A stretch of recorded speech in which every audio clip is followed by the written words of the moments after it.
তানজিদ, ইমন, লিটন, হৃদয়, অনিক, শামীম, রিশাদ, সাকিব, নাসুম, তাসকিন, মুস্তাফিজুর, এটাই কি হবে বাংলাদেশ নেদারল্যান্ডসের প্রথম ম্যাচের সেরা একাদশ?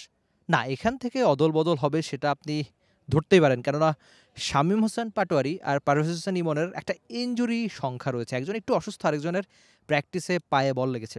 যদিও পারভেজ হোসেন ইমন আপাতত ঠিকঠাক, ম্যাচ খেলার জন্য তিনি প্রস্তুত। শামীম হোসেন পাটোয়ারির খানিক সময় লাগবে, যতখানি খবর। লম্বা একটা সময় পর স্কোয়াডে ফিরেছেন নুরুল হাসান সোহান। আপনি কি তাকে সেরা একাদশে দেখতে চান, বা তার কি সেরা একাদশে জায়গা মিলবে? আর আবার আরেকটা নাম আসতে পারে যে সাইফ হাসান। তাকে সচরাচর লম্বা একটা সময় পর আরেকবার টি-20 আইতে বাংলাদেশ দল ফিরিয়েছে।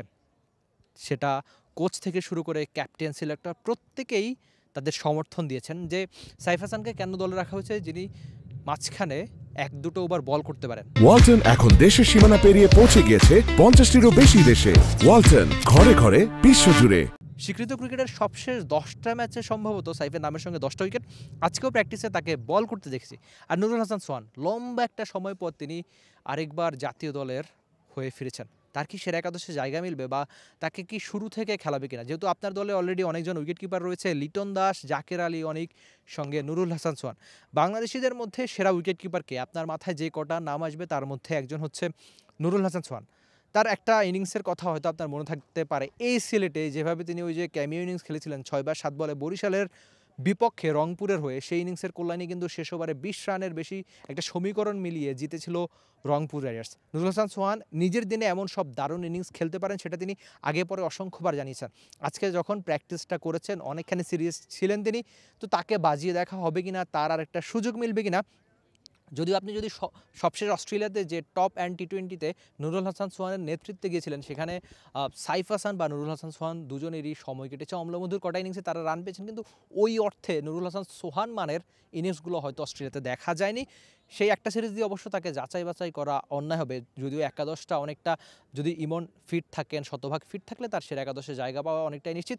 বাকি নামগুলো অনেকটা প্রেডিক্টেবল। যদিও নাসুম আহমেদ বা শেখ মেহেদি কে খেলেন সেরা একাদশে, সেটা নিয়েও আপনি আলোচনা করতে পারেন। সঙ্গে আরেকটা নাম হতে পারে যে পেস ইউনিট তো অনেকটা রেস্ট দিয়ে খেলানো হয়, সেটা শরীফুল থেকে শুরু করে ফিজ, তাসকিন আহমেদ। তো এদের মধ্যে কে সুযোগ পাবেন, সেটা কি তানজিম সাকিব হতে পারে কিনা?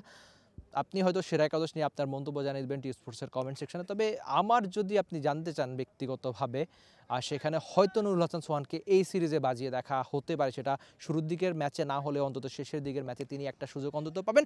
আর বাংলাদেশ দলের বাকি নামগুলো একেবারেই প্রত্যাশিত। সেটা ওপেনার ইমন, তামিম থেকে শুরু করে এরপর লিটন দাস, তাওহিদ হৃদয়, জাকের আলী অনিক। খুব বেশি পরীক্ষা নিরীক্ষার টপ অর্ডারে হয়তো করা হবে না।